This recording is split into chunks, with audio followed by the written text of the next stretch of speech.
and other armored vehicles have started to arrive in Ukraine. This can make a real difference on the front lines and allow the Ukrainian forces to liberate more territory. We will discuss how we can step up our support, including by continuing to strengthen Ukraine's armed forces and supporting the transition from Soviet era to NATO equipment and doctrine. Our support is for the long haul, so I expect that ministers will agree to start work on developing a multi-year program for Ukraine. Allies will also discuss threats and challenges in the south, including instability, terrorism, and the growing influence of Iran, Russia, and China. To address all these challenges, it is essential that we invest more in defense. At the Vilnius summit, I expect allies to agree an ambitious new defense investment pledge with 2% of GDP for defense as a floor, not a ceiling. To address all these challenges, it is essential that we invest more in defense. At the Vilnius summit, I expect allies to agree an ambitious new defense investment pledge with 2% of GDP for defense as a floor, not a ceiling. On Wednesday, NATO's Indo-Pacific partners, Australia, Japan, New Zealand, and the Republic of Korea will join us together with the European Union. The consequences of Russia's war against Ukraine are global. And what is happening in Europe today could happen in East Asia tomorrow. So I welcome our partners' strong support to Ukraine, including Japan's recent announcement of contributions to NATO's assistance fund for Ukraine. We will discuss deepening cooperation in areas such as cyber defense, new technologies, and countering disinformation. We will also address China's growing alignment with Russia.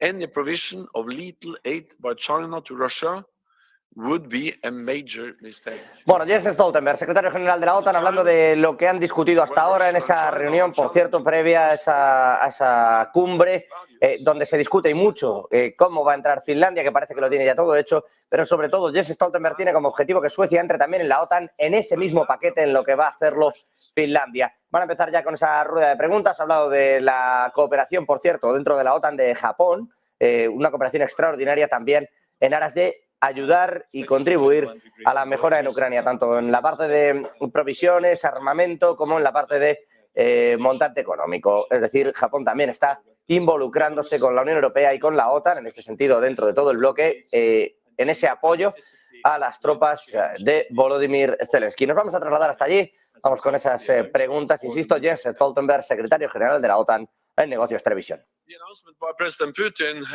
is part of a pattern of dangerous, reckless nuclear rhetoric, where Russia and President Putin tries to use nuclear weapons as a way to prevent us from supporting Ukraine.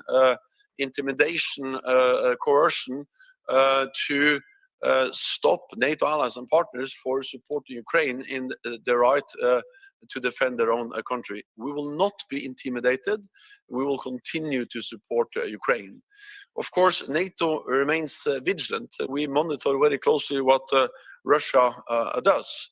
But so far, we haven't seen any changes in their nuclear posture that requires any change in our nuclear posture. We remain in nuclear alliance. We deter and defend all allies, and of course we continue to monitor what Russia does also when it comes to any potential deployment of nuclear weapons in Belarus. Yeah. Associated Press. Lorne Cook from Associated Press, Secretary General. Jens Stoltenberg, preguntado por el posicionamiento de las armas nucleares tácticas, dicen, pero bueno, armas nucleares a fin de cuentas en Bielorrusia, por parte de Rusia a lo largo de toda la semana pasada, armas que además ha dicho Lukashenko, el presidente bielorruso, que tiene capacidad para operarlas y moverlas por orden del propio Kremlin, un Kremlin que dice que en todo momento está supervisando. Le preguntan qué pasa con este asunto. Estamos viendo una escalada en Ucrania, dice Stoltenberg, no es una escalada, sino una estrategia de intimidación por parte de Rusia. Rusia pretende situar aquí estas armas para frenar el fuerte apoyo que estamos dando a Ucrania y eso, dice Stoltenberg, no va a ocurrir. Vamos a seguir apoyando a Ucrania hasta que se termine el conflicto y podamos ver una victoria precisamente ucraniana. No se siente intimidado Jens Stoltenberg por esa situación de las armas nucleares tácticas. Full member of the alliance. They will participate in all our meetings, activities, military structures as a full-fledged member. And this will happen tomorrow because now all 30 allies have ratified Finland's accession protocol, meaning that the only thing that remains is what will take place tomorrow, and that is that Turkey, which was the last ally to ratify Finland's accession papers, will deposit this with the United States, and that will take place at the NATO headquarters. And then I will notify Finland, and then they will notify, they will deposit their accession documents, and from then on, Finland will be a full member of the alliance. We will have a flag raising ceremony outside this building at 3:30 tomorrow, the 4th of April, which also happens to be NATO's birthday. We were founded, the Washington Treaty was signed on the 4th of April 1949. So this is really an historic day. It's a great day for the alliance, and it's a great honor to be able to welcome Finland as a full-fledged member of the alliance at our meeting tomorrow. Financial Times in the middle there.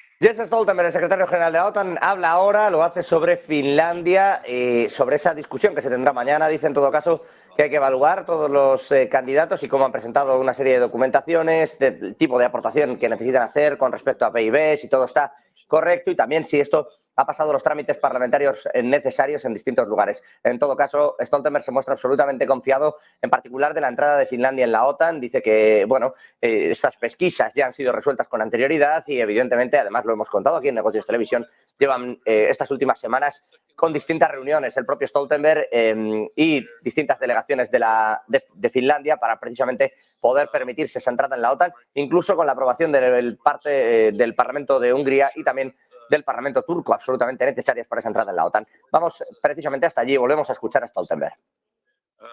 His arrest is of great concern. It is important to respect freedom of the press, the rights of journalists, and the rights to ask questions and to do their job. So therefore we call on his immediate release. Okay. Vegen, over there, sorry, just behind. Thanks. Thank you. Good morning. I would like to ask you if you can go a little bit more into details when it comes to the Finnish membership. What kind of expectations do they meet in the NATO headquarters? What kind of capabilities should Finland provide to the alliance?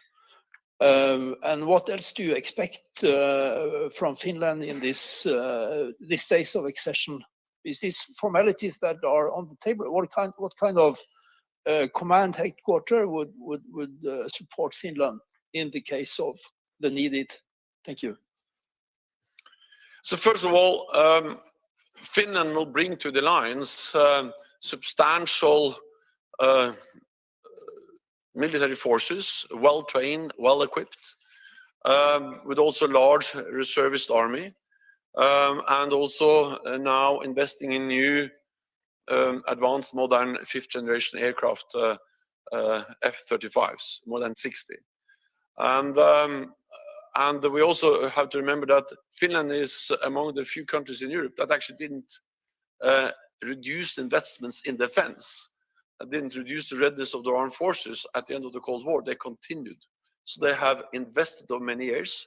They have trained and built a large army over many years and maintained that high level of readiness. Finland is also a country with an extremely high level of resilience, of preparedness throughout the whole society. And of course, we have also the long border between Russia and Finland. So when Finland joins, NATO's land border with Russia more than doubles.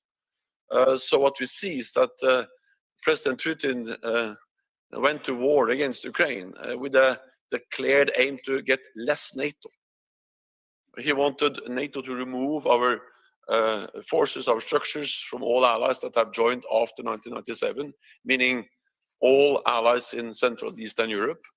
And he wanted NATO to make it absolutely clear that NATO's door was closed for any new membership. He's getting the exact opposite. He's getting more NATO presence in the eastern part of the alliance, and he's getting 2 new members with Finland and Sweden, and tomorrow we'll then finalize the Finnish accession process, and Finland brings all their capabilities to NATO.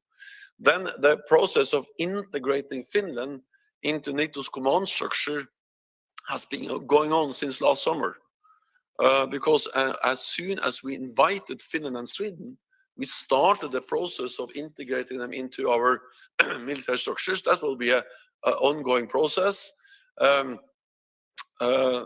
developing capability targets, integrating into the defense planning process. But this is now involving an ongoing process with Finland as a full-fledged member. So there is no more formal steps to be taken. There are no more decisions to be taken after the Jens Stoltenberg explicando que la entrada de Finlandia en la OTAN es un paso adelante y además es un paso importante. La frontera, esa suerte de frontera que termina compartiendo con Rusia en cuanto sobre todo a las aguas, a lo que se extrae en los alrededores, hablando en términos energéticos. Habla Stoltenberg de la necesidad de que la OTAN pueda posicionar tropas allí sin que esto sea una injerencia, y evidentemente lo dice porque una vez sea territorio OTAN no hay ningún problema, dice, en redoblar los esfuerzos militares de defensa en Finlandia, en un país que linda de alguna manera con Rusia, y que eso va a hacer que esté más protegido, algo que hemos visto que no ocurría precisamente con Ucrania y que por lo tanto ahora de esta manera con todos los países limítrofes hay que intentar poner ese tope que es evidente, entendiendo, dice Stoltenberg, que Rusia no va a dar pasos más allá para enfrentarse a la propia OTAN. Finland and Sweden applied in May last year.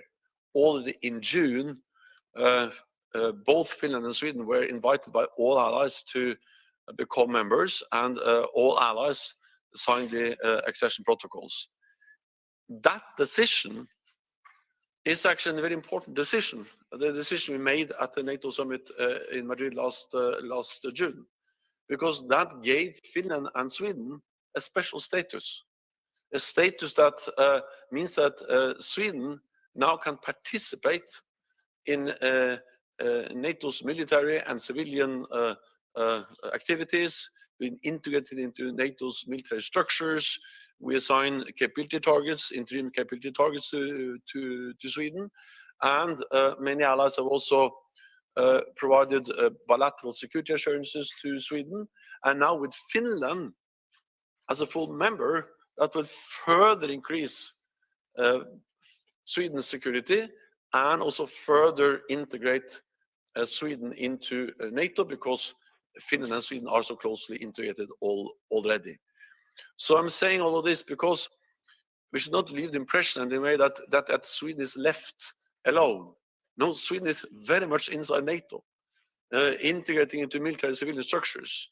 Allies are ready to act, and it's inconceivable that there were going to be any threats or military attacks against Sweden without NATO reacting, and even more so with Finland as a full member. So my aim and the aim of NATO allies is to ensure that we also get Sweden in the near future, and then this will remain a very quick accession process. Of course, I made it clear before also last fall that both Finland and Sweden were ready for finalizing the accession, well, it has taken some more weeks than we hoped, or a couple of more months. But the reality is that we are still moving very quickly in this accession process, also for Sweden. Swedish radio. Jan Andersson, Swedish Radio. How does it feel that you will have this flag ceremony tomorrow with Finland and not with Sweden? You have made a lot of efforts by yourself in this question. Se veía venir esta pregunta. Jens Stoltenberg hablando de las bondades de que Finlandia entre en la OTAN, de cómo hace frontera con Rusia, de cómo van a redoblar los esfuerzos militares, de cómo la defensa va a estar también doblada y cómo eso va a suponer un avance para la OTAN. Pero claro, le preguntan, ¿qué pasa con Suecia? ¿No era tan importante que entrase en ese paquete conjunto? Vamos a escucharlo. And recognize the importance of. Also because it demonstrates that NATO's door remains open. It demonstrates that every nation has the right to choose its own path. It's not for Moscow to decide who is going to be a member of NATO or not. It's for the applicant countries and for NATO to decide. And this is very clearly demonstrated here at the NATO headquarters tomorrow when we raise the Finnish flag and finalize the Finnish accession process. This is also good for Sweden.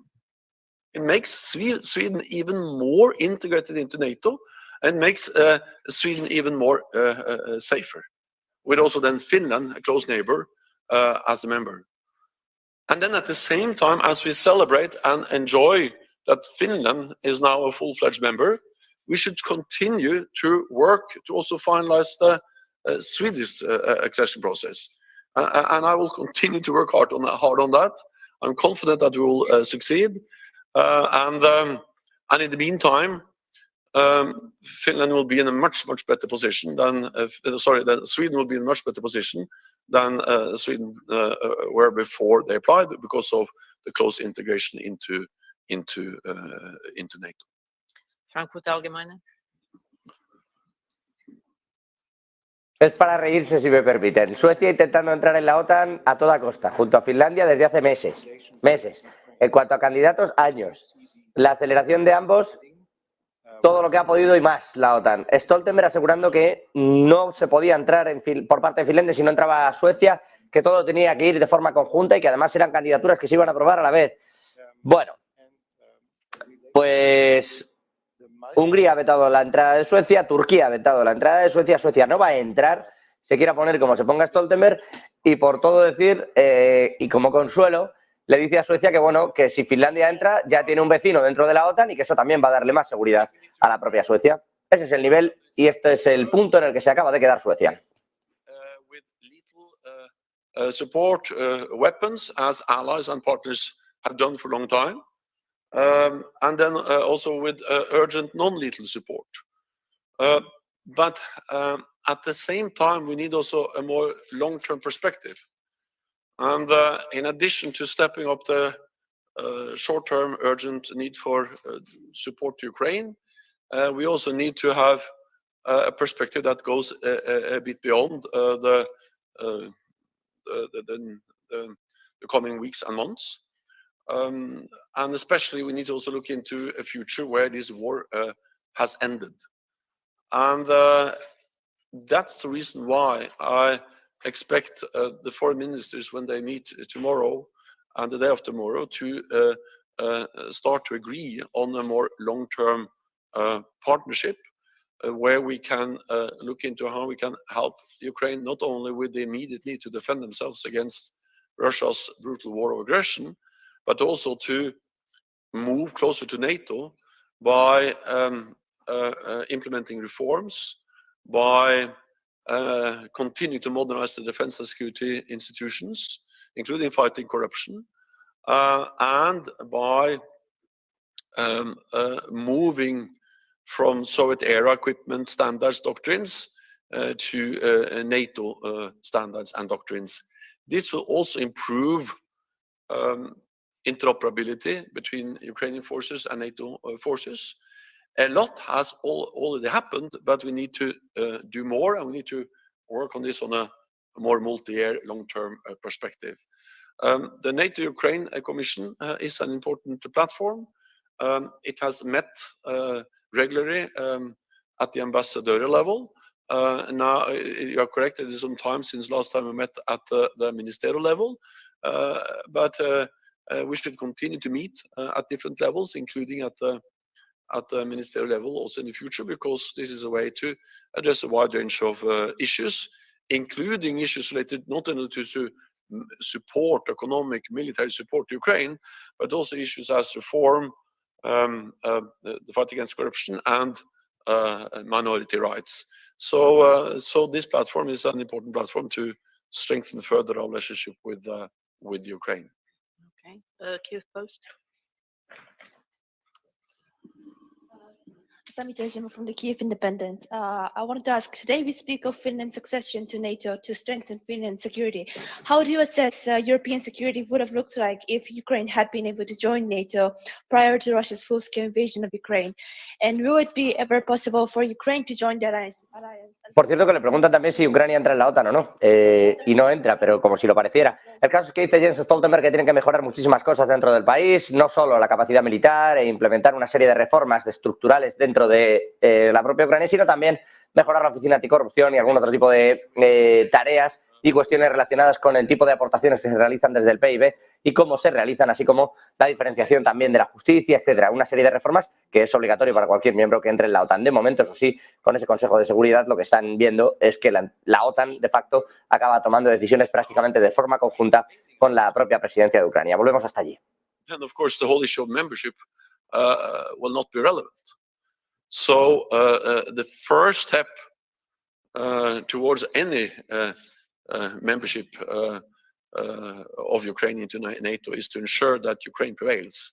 And that's also the reason why NATO allies and partners have provided unprecedented support for Ukraine, why we continue to do so, and why we at the meeting tomorrow again will call on allies to sustain and further step up support to Ukraine, militarily, lethal, non-lethal, but also, of course, economic and financial support to Ukraine.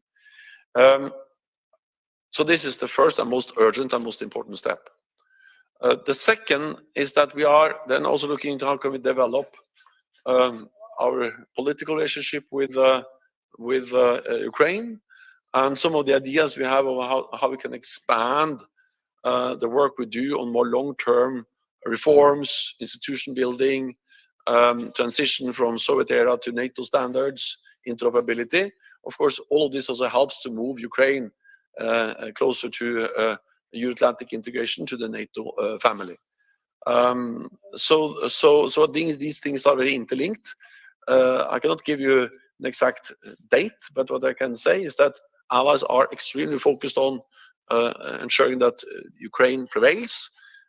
We provide unprecedented level of support, and we're now looking into how can we further develop our political relationship, because for NATO it is extremely important to continue to demonstrate that NATO's door remains open, as we'll do tomorrow when Finland will become a full member, as we'll do when we finalize the accession process for Sweden, hopefully in the near future, and then as we'll continue to demonstrate in the coming years. Anadolu. Thank you.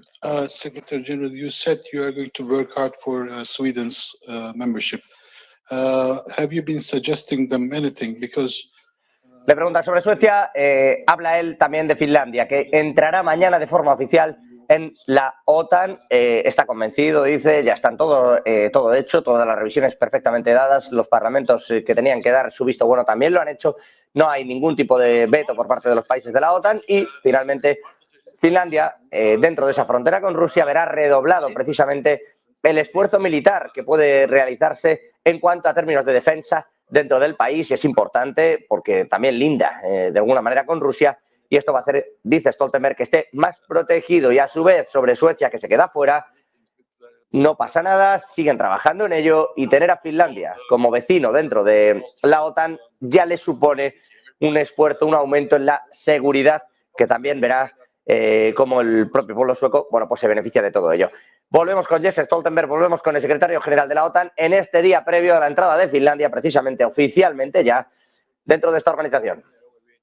look fully eye to eye in Ankara and at the NATO headquarters. So then we have to address those issues. And the best way of addressing those issues is to sit down, meet, consult, and find a way forward. And therefore, I welcome the fact that when I visited President Erdogan some weeks ago, we actually agreed on two things. We agreed on that he could move forward on finalizing the Swedish accession, and President Erdogan, the Turkish Parliament, National Grand Assembly, has delivered on that. So that's the reason why we are where we are now with Finland, full-fledged member from tomorrow. But the other thing we agreed on in my last visit with President Erdogan was that we should restart the process on addressing how to make progress on Swedish accession.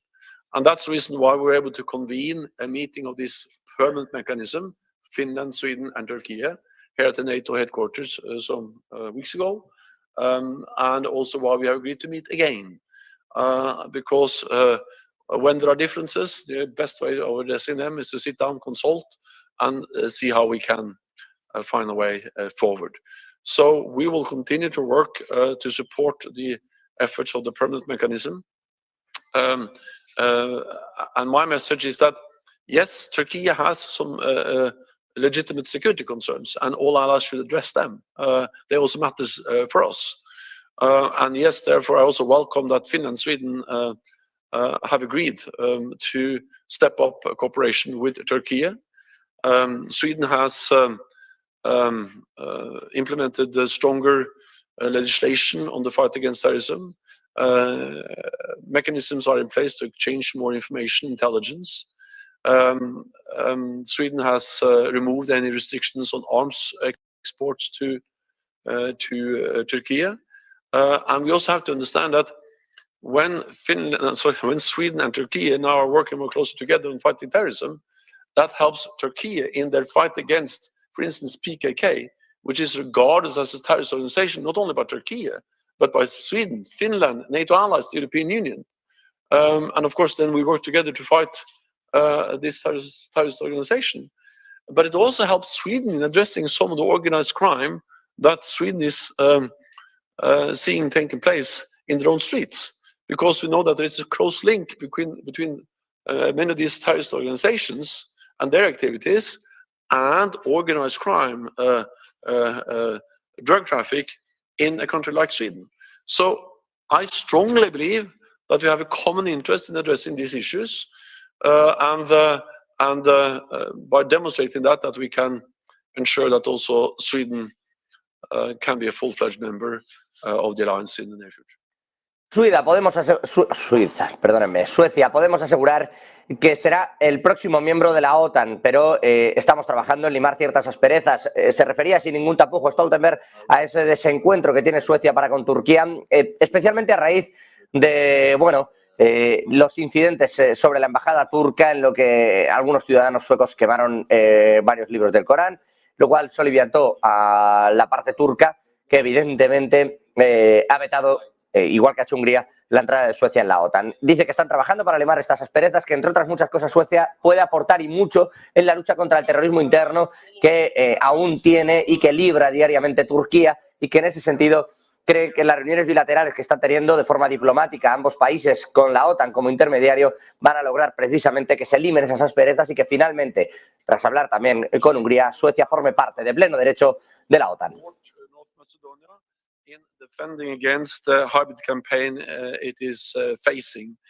I actually also discussed this with the Prime Minister of North Macedonia recently, and of course NATO is there to help and support allies, as we now provide help and support to North Macedonia that is facing different types of hybrid and cyber threats.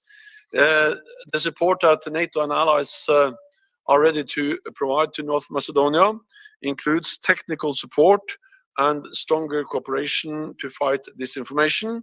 And I would like to also commend the government of North Macedonia for the quick and detailed work in developing the cooperation program we have agreed. We'll go to Moldovan TV. Journal TV, thank you. The Republic of Moldova is struggling against Russian hybrid war. In this regard, NATO allies reiterated their full support for Moldovan authorities. So my question is, what are the supportive measures that NATO allies could provide to help Moldova in order to cope with these challenges? And if the Moldovan case will be discussed at this ministerial? Thank you. Well, NATO allies made it clear that we are going to step up our support for partners which are under threat, coercion from Moscow, from President Putin, and that, of course, includes Moldova. Therefore, I welcome that allies are providing support to Moldova in different ways. I have also met with the Moldovan president and conveyed the same message that allies are ready to do more. We have a partnership program with Moldova. We are constantly looking into how we can do more within that partnership program. And also part of what we agreed at the NATO summit last year was also to increase NATO budgets to also be able to finance more activities, support for a partner like Moldova. Then we also know that NATO allies are also providing economic and financial support to Moldova in different ways. And of course, all of this matters because we need to respect the sovereignty, the territorial integrity of Moldova. And we see that they are in a very exposed position because of the war in Ukraine, but also because of the presence of Russian troops in Transnistria without the consent of the government in Chisinau. Okay, James.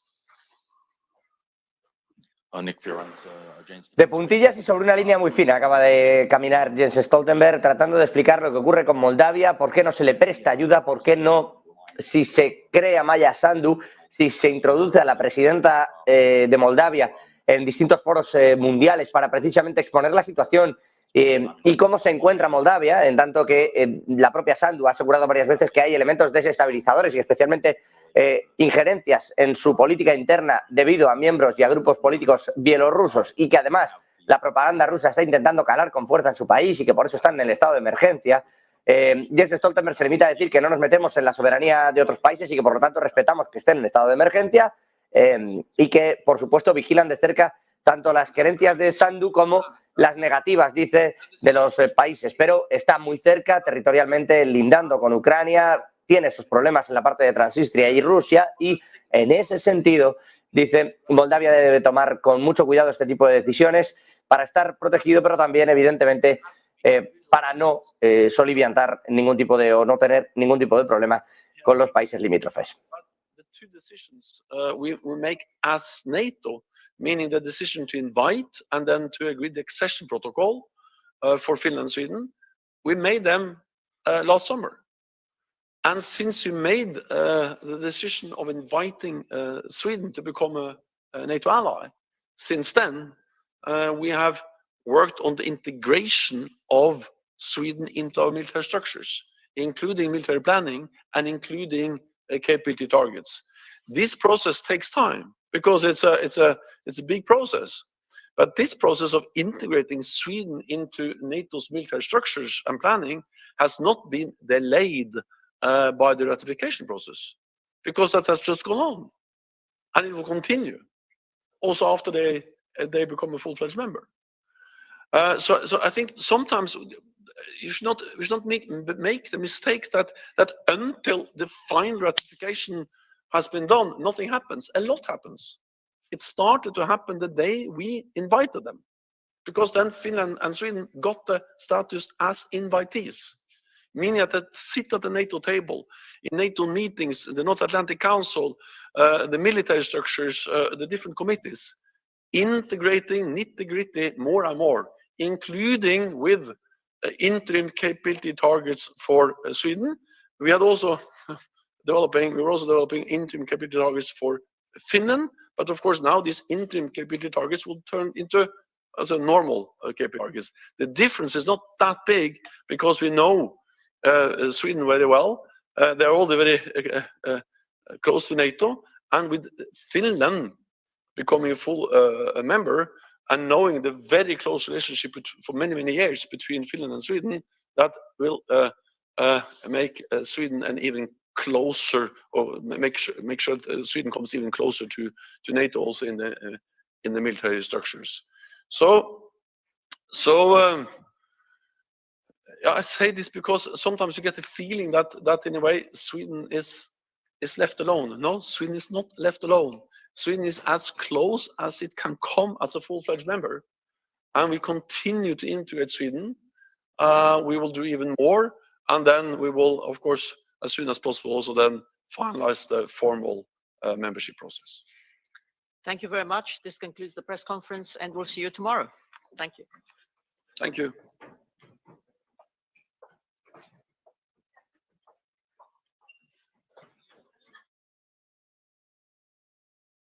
Pues acaba de terminar la rueda de prensa, que por cierto veían que tenía algún problema también con el audio. Pero bueno, termina esa rueda de prensa. Jens Stoltenberg dice que no se ha dejado de lado a Suecia, que para nada esa ha sido la intención de la OTAN, sino que simplemente se están respetando una serie de protocolos, que lo que es lógico es que sigan avanzando en este sentido para tratar precisamente de que Suecia termine siendo miembro de pleno derecho en la OTAN, pero que eso requiere que ciertos países que hasta ahora han dado vetos, pues levanten esos vetos, y eso requiere una serie de negociaciones que van más allá también, en ocasiones, de los propios requerimientos de la OTAN para para dotar de una nueva membresía a un país que quiera así estar. En este sentido, Suecia no se queda sola. Además, dice, tiene como vecino a Finlandia, y esto, dice, también es un cierto consuelo. Es Finlandia quien está más cerca territorialmente, quien tiene esas lindes, al menos también en cuanto a la parte de la gestión en los mares, y dice, es Finlandia quien era más importante, más urgente para la OTAN que fuese miembro de pleno derecho, y que precisamente ahora pudiéramos instalar una serie de efectivos y dotaciones de defensa dentro del país, gracias precisamente a que ya forma parte del territorio OTAN. Y en ese sentido, contento Jens Stoltenberg, aunque él mismo había dicho que su intención desde el minuto 1 era que tanto Finlandia como Suecia pudieran ser miembros de pleno derecho de la OTAN. Ya saben que Suecia se ha quedado fuera porque Turquía y Hungría han votado en contra, han vetado en sus respectivos parlamentos estatales la entrada de Suecia. Eso sí, mañana oficialmente Finlandia formará ya parte de la Organización del Tratado del Atlántico Norte. Y antes de dejarles y de marcharnos brevemente, antes de ese informativo a partir de las 2 de la tarde, les damos una última hora. Dinamarca y Noruega, como ven ahí, van a donar municiones a Kiev. El ministro de Economía alemán, Robert Habeck, ha llegado, por cierto, también a Kiev con una pequeña delegación de representantes empresariales para demostrar el compromiso, dice, de su nación para ayudar a reconstruir Ucrania. El secretario de Estado estadounidense, Antony Blinken, también ha hablado con su homólogo ruso, Sergei Lavrov, acerca de Evan Greskovic, el reportero de Wall Street Journal. Y lo último en este sentido es que Dinamarca y Noruega acaban de anunciar, ambas naciones, que van a donar conjuntamente 8.000 proyectiles de artillería a Ucrania, según un comunicado que han lanzado de forma conjunta, pero que redactaba el Ministerio de Defensa danés. El acuerdo sigue a una decisión de marzo del Parlamento danés de participar en las medidas de defensa europeas. Noruega va a donar proyectiles y Dinamarca proporcionará todos los fusibles que van asociados a esos 8.000 proyectiles, bolsas de combustibles y cartuchos de cebador, que es lo que están dando tanto Dinamarca como Noruega para implementar, para mejorar las municiones ahora mismo en territorio ucraniano, en la parte, evidentemente, de la defensa de Volodymyr Zelensky. Hasta aquí, insisto, la rueda de prensa de la Organización del Tratado del Atlántico Norte. Hasta aquí esa previa de Jens Stoltenberg, del secretario general de la OTAN, hablando de esa entrada de Finlandia que se producirá de forma oficial mañana, precisamente ahí, en la OTAN.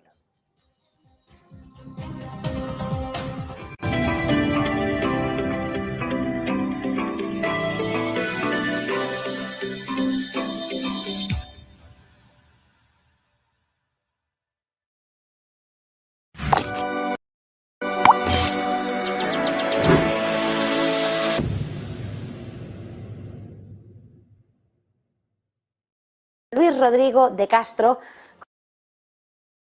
coordinador de Relaciones Internacionales de CEU San Pablo. Luis, muy buenos días. Muy buenos días.